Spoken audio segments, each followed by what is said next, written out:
1541ஆம் ஆண்டு தூய லொயோலா இன்னாசியார் சேசு சபையை நிறுவினார்.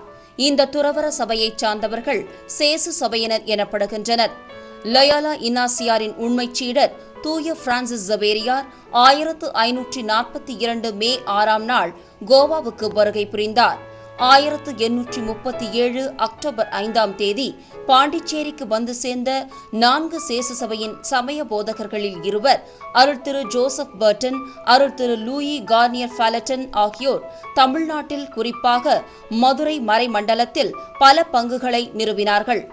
தூய மரியன்னை பேராலயம், ஆயர் இல்லம் ஆகியன அமைந்த பகுதிகளையே அருள் திரு லூயி கார்னியர் ஃபாலட்டன் தூய வளனார் கல்லூரிக்கான இடமாக தெரிவு செய்ய முதலில் நினைத்திருந்தார்.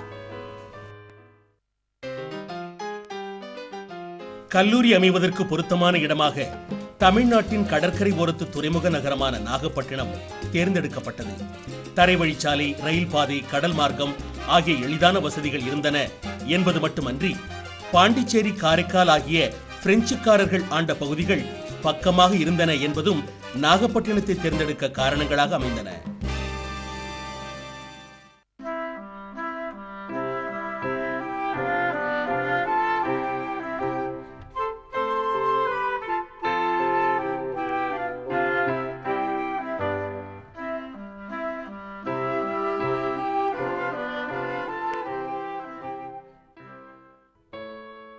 நாகப்பட்டினத்தில் இந்த புகழ்மிக்க கல்லூரி 1844 செப்டம்பர் மாதத்தில் ஒரே ஒரு மாணவருடன் தொடங்கப்பட்டது.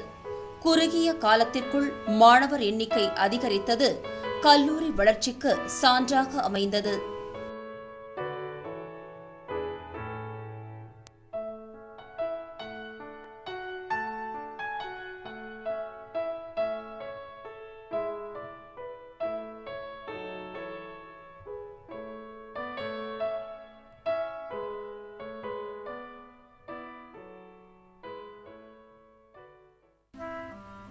ஆனால் இயற்கை தனக்கான திட்டத்தை கொண்டிருந்தது.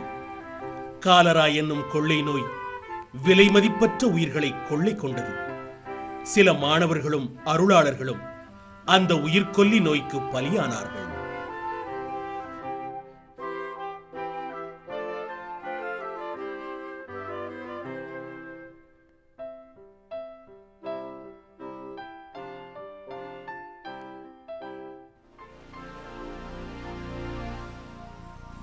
கல்லூரியின் வேகமான வளர்ச்சி கண்டு பொறாமைப்பட்ட சில பேர் கல்லூரியில் அமைந்திருந்த குடிலுக்கு தீ வைத்தார்கள். நூற்றுக்கணக்கான புத்தகங்களும் கல்லூரியில் இருந்த பொருட்களும் தீக்கிரையாகின. துயரம் அத்தோடு நின்றுவிடவில்லை. இயற்கை சீற்றமாகிய புயல் மறுகட்டுமானம் செய்த ஓட்டுக்கட்டடத்தை சின்னா பின்னமாக்கியது. இத்தனை சோதனைகளையும் தடைகளையும் தாண்டி கல்லூரி தன்னுடைய லட்சிய பாதையில் வீறு கொண்டு முன்னோக்கி சென்றது. இந்த 2 அடுக்கு கட்டடங்கள் 1848ஆம் ஆண்டு கட்டப்பட்டன. கலைநுணுக்க கவின் படைத்த வில் வளைவுகளும் பருமனான கதவுகளும் சாளரங்களும் பிரெஞ்சு கட்டட கலையை நினைவூட்டி கட்டியம் கூறுகின்றன. ஒரு காலத்தில் வகுப்பறைகள், விடுதிகள், தூய வளனாரது பண்டைய ஆலயம் அனைத்தையும் கொண்டிருந்தவை இந்த கட்டடங்கள் தான். இன்றைக்கு இவை நாகப்பட்டினத்தின் மாவட்ட நீதிமன்றமாக செயல்படுகின்றன. பல ஆண்டுகளுக்கு பிறகு நிறுவப்பட்ட சென்னை பல்கலைக்கழகம் 1866இல் தூய வளனார் கல்லூரிக்கு பல்கலைக்கழக அங்கீகாரம் வழங்கியது. கல்லூரியின் தரத்தை அங்கீகரித்த பல்கலைக்கழகம் 1875இல் முதல் தர கல்லூரியாக இதனை வகைப்படுத்தியது. மேலும் 1881இல் கல்லூரி முதல்வராக இருந்த அருட்பணியாளர் ஜான் பல்கலைக்கழக ஆட்சிக்குழு உறுப்பினராக கௌரவிக்கப்பட்டார். நாகப்பட்டினத்தில் கல்லூரி வேகமாக வளர்ந்தது. இருந்தாலும் மாணவர் எண்ணிக்கை குறைந்து வந்தது. மற்றும் நாகப்பட்டினம் நியூ மெஜரா மிஷனின் தலைமையகத்திலிருந்து தூரமாக இருந்தது. இவை அந்த கல்லூரியை திருச்சிராப்பள்ளிக்கு மாற்றுவதற்கு காரணமாக இருந்தன. 1883இல் தமிழகத்தின் மையமான திருச்சிராப்பள்ளிக்கு இக்கல்லூரி மாற்றப்பட்டது. இவ்வாறு அருட்திரு கார்னியர் அவர்களின் கனவு நனவாயிற்று. வைகறை பொழுதில் காவிரி ஆறு திருச்சிராப்பள்ளிக்கு வருகை தரும் அனைவரையும் வரவேற்கும் இனிய காட்சி.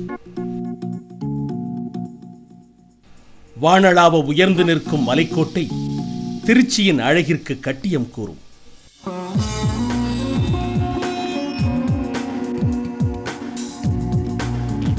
தூய வளனார் கல்லூரியின் தேவாலயத்தின் உயர்ந்த கோபுரம் ஆன்மீக சிந்தனையை வெளிப்படுத்துகிறது.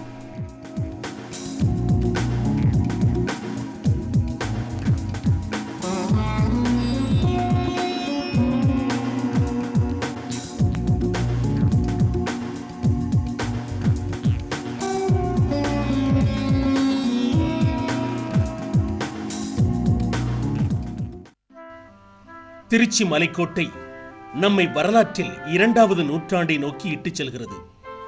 இங்கு பாண்டியர்கள், பல்லவர்கள், நாயக்கர்கள், பிரெஞ்சுக்காரர்கள், ஆங்கிலேயர்கள் என தொடர்ந்து ஆட்சி புரிந்துள்ளனர். காவிரி ஆற்றின் கரையோரத்து விளைநிலங்கள் அமைந்துள்ள இப்பகுதி தென்னாட்டு நெற்களஞ்சியம் என்று பாராட்டு பெறுகிறது. மெயின்காட் கேட் எனும் நகரத்து காப்பு வாயில் அருகிலுள்ள தெப்பக்குளமும் கிளைவ் கட்டடங்களும் வரலாற்று முக்கியத்துவம் வாய்ந்தவை. கல்லூரி திருச்சிக்கு இடமாற்றப்பட்ட போது கிளைவ் இல்லத்தில் தான் தொடங்கப்பட்டது. ராபர்ட் கிளைவ் இந்த கட்டடங்களில் 2 முறை தங்கி ஓய்வெடுத்துக் கொண்டார். துவக்க காலத்தில் பள்ளி, கல்லூரி, விடுதி ஆகியவை அனைத்தும் இக்கட்டடங்கள் தான் இயங்கி வந்தன.